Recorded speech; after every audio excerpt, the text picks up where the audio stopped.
যেভাবে বিসিবিকে যেভাবে এখন আর বাংলাদেশ ক্রিকেট বোর্ড এটা নাই, এটা হয়ে গেছে হচ্ছে বাপের দোয়া ক্রিকেট বোর্ডে পরিণত হয়েছে, যেভাবে দখল করা হয়েছে বাপের দোয়া ক্রিকেট বোর্ড। এবং আমি যখন এই জায়গায় কথা বলছি ঠিক এই মুহূর্তে 28 জন বিচারককে মাননীয় স্পিকার তাদেরকে শোকজ দেওয়া হয়েছে তাদের ব্যক্তিগত তাদের চ্যাট গ্রুপে তারা হচ্ছে তাদের মতামত প্রকাশ করার কারণে বিচারকদের হচ্ছে মাননীয় স্পিকার শোকজ দেওয়া হয়েছে। ধন্যবাদ মাননীয় স্পিকার। মাননীয় স্পিকার, আজকে যেই বিলটি উত্থাপন হয়েছে জুলাই গণঅভ্যুত্থানে অংশগ্রহণকারীদের সুরক্ষা ও দায় নির্ধারণের লক্ষ্যে যে বিলটা আনা হয়েছে, সেই বিলে যদি আমরা দেখি এখানে কমিশন বলতে জাতীয় মানবাধিকার কমিশনকে বোঝানো হয়েছে এবং এখানে 2-এর ঘতে সংজ্ঞার মধ্যে আমরা যদি দেখি বিশৃঙ্খল পরিস্থিতির অপরাধমূলক অপব্যবহার, এটার ব্যাখ্যাটা দেওয়া হয়েছে রাজনৈতিক প্রতিরোধের পরিবর্তে সংকীর্ণ ও ব্যক্তিগত স্বার্থে সংঘটিত যে হত্যাকাণ্ডগুলো হয়েছে এটাকে একভাবে দেখা হবে। আর আরেকটা হচ্ছে গণতান্ত্রিক ব্যবস্থা পুনরুদ্ধারের উদ্দেশ্য যেই কার্যাবলীগুলো সংগঠিত হয়েছে সেটাকে একভাবে দেখা হবে।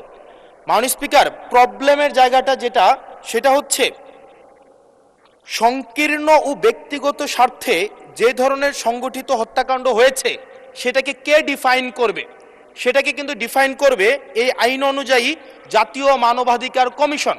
অর্থাৎ এই ইনডেমনিটিটা জাতীয় মানবাধিকার কমিশনের উপরে নির্ভর করবে। এবার এই জাতীয় মানবাধিকার কমিশনের যে অধ্যাদেশ সেটা কিন্তু ইতিমধ্যে ল্যাপস করে দেওয়ার প্রস্তাব দেওয়া হয়েছে। এখন এই জাতীয় মানবাধিকার কমিশনটা এটা যে 2009 সালের অনুযায়ী যদি চলে তাহলে সেটা কিন্তু পুরোপুরি সরকার নিয়ন্ত্রিত একটা মানবাধিকার কমিশন। যেই মানবাধিকার কমিশন বিরোধী দল ও মতকে দমনের জন্য ব্যবহার করা হয়েছে, ভিকটিম ব্লেমিংয়ের জন্য ব্যবহার করা হয়েছে, যেই মানবাধিকার কমিশন গুম খুনের বৈধতা উৎপাদন করা হয়েছে।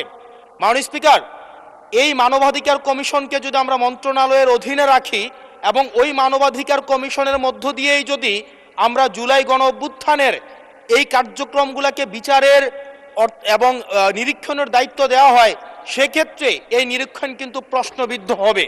এছাড়াও আমরা যদি দেখি সাংবিধানিক প্রতিষ্ঠানগুলোকে যেভাবে নগ্নভাবে দলীয়করণ করা হচ্ছে, ইতিমধ্যে বাংলাদেশ ব্যাংকে যেভাবে দখল করা হয়েছে, যেভাবে বিসিবিকে যেভাবে এখন আর বাংলাদেশ ক্রিকেট বোর্ড এটা নাই, এটা হয়ে গেছে হচ্ছে বাপের দোয়া ক্রিকেট বোর্ডে পরিণত হয়েছে, যেভাবে দখল করা হয়েছে বাপের দোয়া ক্রিকেট বোর্ড।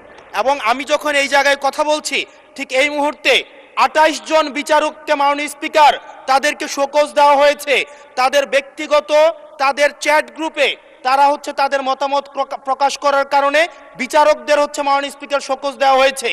এই বাস্তবতায় আমরা এই গণ অভ্যুত্থান পরবর্তী সময়ে যদি জাতীয় মানবাধিকার কমিশনকে একটা মন্ত্রণালয়ের অধীনে রাখি, স্বরাষ্ট্র মন্ত্রণালয়ের অধীনে রাখি, তাদের মাধ্যমে আমরা নিরপেক্ষ কোনো ধরনের অনুসন্ধান আমরা কতটা পাবো সেটা নিয়ে কিন্তু আমরা সন্দিহান।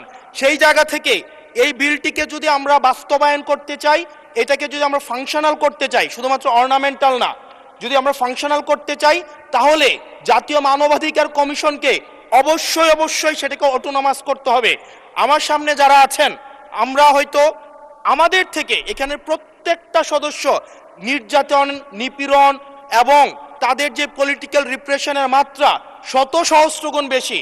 আমরা তাদের কাছে প্রত্যাশা করেছিলাম এই জাতীয় মানবাধিকার কমিশনকে তারা একটা স্বতন্ত্র বডিতে নিয়ে যাবে, অথচ আমরা দেখলাম যারা সবচেয়ে বেশি নির্যাতিত হয়েছে, নিপীড়িত হয়েছে, তারাই এটাকে একটা মন্ত্রণালয়ের অধীনে রাখতে চাচ্ছে। এই অজুহাতে যে জাতীয় মানবাধিকার কমিশন যদি অটোনমাস হয়ে যায় তাহলে সেটাকে হচ্ছে এটার জবাবদিহিতা কিভাবে নিশ্চিত হবে? মাননীয় স্পিকার, আমাদের ইলেকশন কমিশন, আমাদের হচ্ছে পিএসসি, আমাদের হচ্ছে দুর্নীতি দমন কমিশন, যদিও এটা কাজীর কেতাবে কেতাবে আছে, গোয়ালে নাই, কিন্তু এটা কিন্তু একাডেমিকভাবে এটাকে ইভেন ইন্টারন্যাশনালিও এই জিনিসটা কিন্তু অটোনমাস হওয়ার কথা।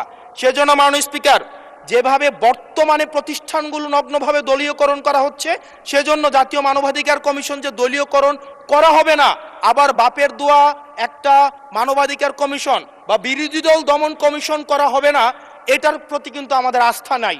সেই জায়গাটা থেকে আমরা আপনার মাধ্যমে আমরা এই আমাদের মাননীয় স্বরাষ্ট্রমন্ত্রী সহ আমাদের এইচপিএম এর কাছে অনুরোধ থাকবে এই বিলটা পাশ করার আগে যেন জাতীয় মানবাধিকার কমিশনের আমরা এটা যেন ইভেন উনার দলেরও একজন মাননীয় সংসদ এই বিষয়ে বক্তব্য দিয়েছেন এবং উনি পয়েন্ট বাই পয়েন্ট এই বিষয়গুলোকে ব্যাখ্যা করেছেন।